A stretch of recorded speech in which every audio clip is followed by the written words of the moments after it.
भारत माता की भारत माता की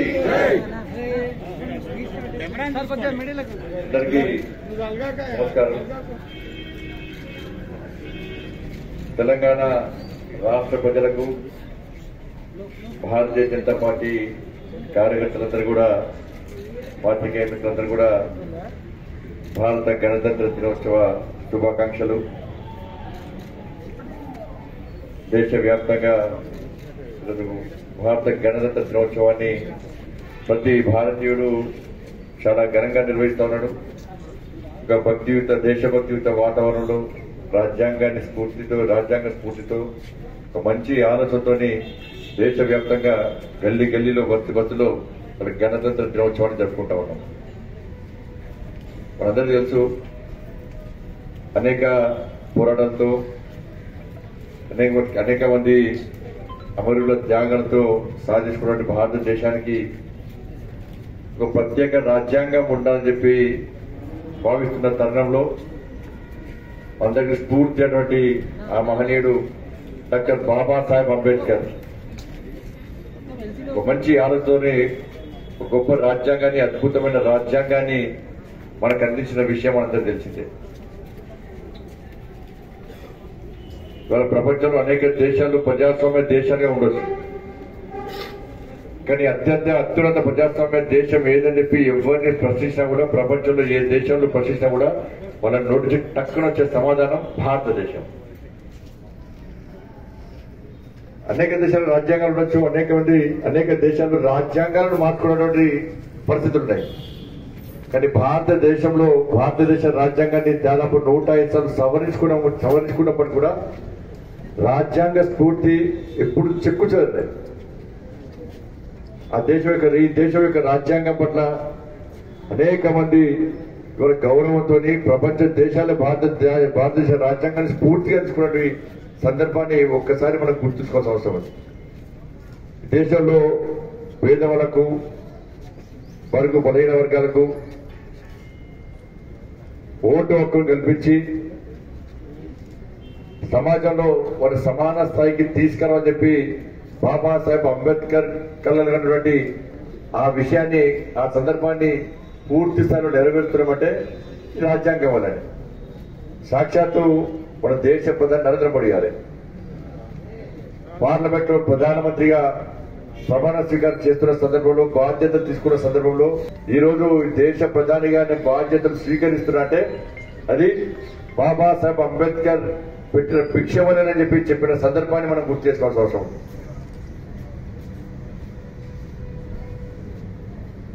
ఈ రాజ్యాంగాన్ని స్ఫూర్తిగా తీసుకునే మన ప్రియతమైన మోడీ గారు ఈ దేశాన్ని అభివృద్ధి వైపు నడిపిస్తూ, సంక్షేమ దిశగా పయనింపజేస్తూ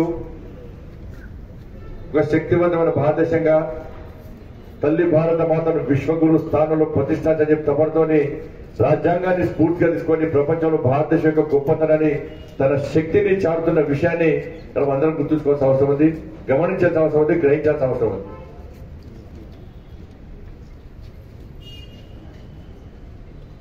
ఒకవైపు దేశం అభివృద్ధి చేస్తూ రాజ్యాంగ స్ఫూర్తిగా ఈ దేశాన్ని నరేంద్ర మోడీ గారు ముందుకు తీసుకుపోతున్న తరుణంలో రాజ్యాంగానికి విరుద్ధంగా ఈ తెలంగాణ రాష్ట్రంలో ఈ రాష్ట్ర ముఖ్యమంత్రి నేతృత్వంలో ఏ విధంగా రాజ్యాంగానికి విరుద్ధంగా పాలన కొనసాగిస్తూ రాజ్యాంగ విరుద్ధంగా వివరిస్తున్న విషయాన్ని తెలంగాణ సమాజం గుర్తించుకోవాల్సిన అవసరం ఉంది. ఈ రాష్ట్ర ముఖ్యమంత్రికి రాజ్యాంగం మీద గౌరవం లేదు, కోర్టులంటే గౌరవం లేదు, బాబాసాహెబ్ అంబేద్కర్ అంటే గౌరవం లేదు, గవర్నర్ అంటే గౌరవం లేదు, మహిళలంటే అసలే గౌరవం లేదు. చివరకు తెలంగాణ రాష్ట్రంలో గణతంత్ర దినోత్సవాలు జరుపుకోవాలంటే కూడా కోర్టుకు పోయి అనుమతి తీసుకునే పరిస్థితి వచ్చినట్టే మనం ఆలోచించాల్సిన అవసరం ఉంది. ఇవాళ భారతదేశంలో ఈ గణతంత్ర దినోత్సవం సందర్భంగా వివిధ దళాల పరేడ్ నిర్వహిస్తుంటే, ఆయా రాష్ట్రాలకు సంబంధించిన, ఆయా ప్రాంతాలకు సంబంధించినటువంటి ఆ సాంస్కృతిక ప్రదర్శనలు నిర్వహిస్తుంటేనే ఈ దేశ పౌరుల లోపల ఈ రాష్ట్ర పౌరుల లోపల రాజ్యాంగ స్ఫూర్తి, రాజ్యాంగం పట్ల ఒక భక్తి, దేశభక్తి వాళ్ళకు కల్పించాలనే ఉద్దేశంతో ఈ కార్యక్రమాన్ని నిర్వహిస్తుంటే తెలంగాణ రాష్ట్రంలో మాత్రం వివిధ దళాల పరేడ్ గ్రౌండ్స్ లో నిర్వహించినటువంటి పరిస్థితి లేకపోవడం ఒక్కసారి మనం గర్వించాల్సిన అవసరం ఉంది. దానికి కారణమేదో ఇంతవరకు రాష్ట్ర ముఖ్యమంత్రి స్పష్టం చేస్తున్నాడు. గవర్నర్ వ్యవస్థనే అవమానిస్తున్నారు. గతంలో గవర్నర్ దగ్గర శాస్త్రాంగ నమస్కారం చేసింది రాష్ట్ర ముఖ్యమంత్రి. శాస్త్రాంగ నమస్కారం చేసి గతంలో గవర్నర్ దగ్గర పోయి, కానీ ఇప్పుడు ఒక మహిళా గవర్నర్, కష్టపడి చదువుకొని పైకి వచ్చిన గవర్నర్ ఈ తెలంగాణ రాష్ట్రానికి ప్రజాస్వామ్యంగా సేవ చేయాలని చెప్పి ఒక మంచి ఆలోచన గవర్నర్ గారినే ఒక మహిళనే అడిగారు కూడా అవమానపరుస్తూ చివరికి కేంద్ర ప్రభుత్వం యొక్క మార్గదర్శకాలు పాటించకుండా, హైకోర్టు ఇచ్చినట్టు ఉత్తర్వులను పట్టించుకోకుండా ఇలా పరేడ్ గ్రౌండ్ లో కనీసం పరేడ్ నిర్వహించేటువంటి అవకాశం లేకుండా చూడడం పూర్తి అవమానకరం. ఇది బాబాసాహెబ్ అంబేద్కర్ గారిని అవమానపరచడమే.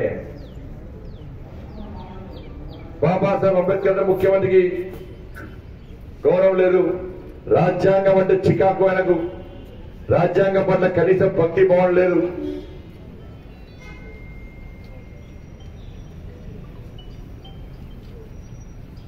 ఇటువంటి పరిస్థితుల్లో తెలంగాణ సమాజం ఆలోచించిన అవసరం. ఇక్కడ బీఆర్ఎస్ పార్టీ రాష్ట్ర ముఖ్యమంత్రి చెప్పాలి, బీఆర్ఎస్ పార్టీ పెట్టావు. ఈ బీఆర్ఎస్ పార్టీ మహిళలకు ఇచ్చే గౌరవం ఏదైనా స్పష్టం చేయి. నువ్వు అనేక రాష్ట్రాల నుంచి ముఖ్యమంత్రులు ఆహ్వానించినావు, నీకు కలిసి వచ్చే ముఖ్యమంత్రి అడుగు రాష్ట్ర ముఖ్యమంత్రి. నువ్వు మీ రాష్ట్రాల్లో అసలు గవర్నర్ వ్యవస్థను సమర్థిస్తావా, నువ్వు రద్దు చేస్తామని వస్తే నీతో కలిసి వచ్చే ముఖ్యమంత్రి అడుగు. చెప్పుడు గవర్నర్లను రాజ్యాంగ గణతంత్ర దినోత్సవం సందర్భంగా మీరు ఆహ్వానించకండి. గవర్నర్ను 4 గోడల మధ్యకి పరిమితం చేయని చెప్పి చెప్పే దమ్ము నీకుందా స్పష్టం చేయాలి. కానీ బాబాసాహెబ్ అంబేద్కర్ రాజ్యాంగం అవసరం లేదు. కేవలం కల్వకుంట్ల రాజ్యాంగాన్ని తెలంగాణ రాష్ట్రంలో అమలు చేయాలి. ఆయనకైనా నిజాం అనుకుంటున్నాడు. నిజాం ప్రభుత్వాన్ని మనం చూపట్టే ప్రయత్నం చేస్తున్నాడు. అదే ప్రపంచాన్ని గడగడవలసినటువంటి హిట్లరే, ఇది హిట్లర్ లాంటి నియంత్రణ కాల గర్భంలో కలిసిపోయిన విషయాన్ని రాష్ట్ర ముఖ్యమంత్రి గుర్తుంచుకోవాలి. ఇవాళ తెలంగాణ రాష్ట్ర వ్యాప్తంగా చర్చ జరుగుతుంది. గణతంత్ర దినోత్సవాన్ని తెలంగాణ రాష్ట్రంలో జరుపుకుంటున్నారంటే స్వాతంత్ర దినోత్సవాన్ని జరుపుకునేరు, బాబాసాహెబ్ అంబేద్కర్ జయంతి జరుపుకునేరు, మహనీయుల వర్ధంతి జయంతులను జరుపుకోరాదు, చివరకు గణతంత్ర దినోత్సవాన్ని జరుపుకోరాదు. బాబాసాహెబ్ అంబేద్కర్ రచించిన రాజ్యాంగాన్ని మార్చాడు. పరుగు బలైన వర్గాలు అవమానపరచడు. గణతంత్ర దినోత్సవాన్ని అవమానపరచండి, రాజ్యాంగాన్ని అవమానపరచండి. రాష్ట్ర ముఖ్యమంత్రికి ఈ దేశంలో ఉండే అర్హత లేదనే విషయాన్ని ఒకసారి తెలంగాణ సమాజం గుర్తుంచుకోవాలి. వాళ్ళ జాతీయ పతాకాన్ని అవమానపరిచినటువంటి వ్యక్తి, రాజ్యాంగాన్ని అవమానపరిచిన వ్యక్తి, గణతంత్ర దినోత్సవాన్ని అవమానపరిచిన వ్యక్తికి ఈ దేశంలో ఉండే అర్హత లేదు. పక్క దేశాల్లో వందపడ్డ ముఖ్యమంత్రికి, ఈ దేశాన్ని అసహించుకునే ముఖ్యమంత్రికి కనీసం గణతంత్ర దినోత్సవం సందర్భంగా ఆయన కూడా ఇంతమంది రాజ్యాంగ స్ఫూర్తిని, దేశభక్తిని ప్రదర్శిస్తే తెలంగాణ సమాజంలో కూడా ఒక మంచి ఆలోచన వస్తుంది. కానీ మంచి విషయాలు చెప్పేటువంటి స్థాయిలో రాష్ట్ర ముఖ్యమంత్రి డిప్రెషన్ ఉన్నాడు. భక్తులు రాజకీయాలు గణతంత్ర దినోత్సవం సందర్భం కూడా రాజకీయాల గురించి ఆలోచిస్తాడు. ఇటువంటి పరిస్థితుల్లో తెలంగాణ సమాజం ఆలోచించాలి.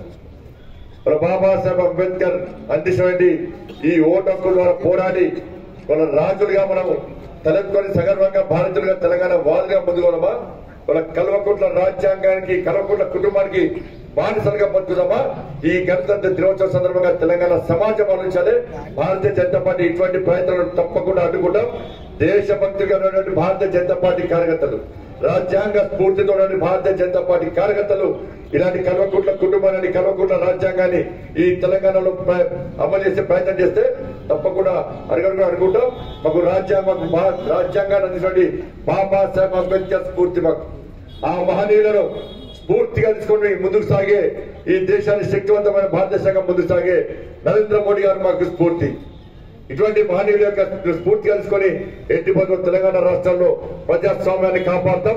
ప్రజాస్వామ్య తెలంగాణ నిర్మాణం కోసం తప్పకుండా ప్రతి భారతీయ జనతా పార్టీ కార్యకర్త చేస్తున్న పోరాటానికి తెలంగాణ సమాజం అండగా ఉండాలని చెప్పి ఈ భారత గణతంత్ర దినోత్సవం సందర్భంగా తెలంగాణ సమాజానికి విజ్ఞప్తి చేస్తూ మరొకసారి ప్రతి ఒక్కరు కూడా భారత గణతంత్ర దినోత్సవ శుభాకాంక్షలు తెలియజేస్తూ ముగిస్తున్నాడు. భారత్ మాతా కీ జై.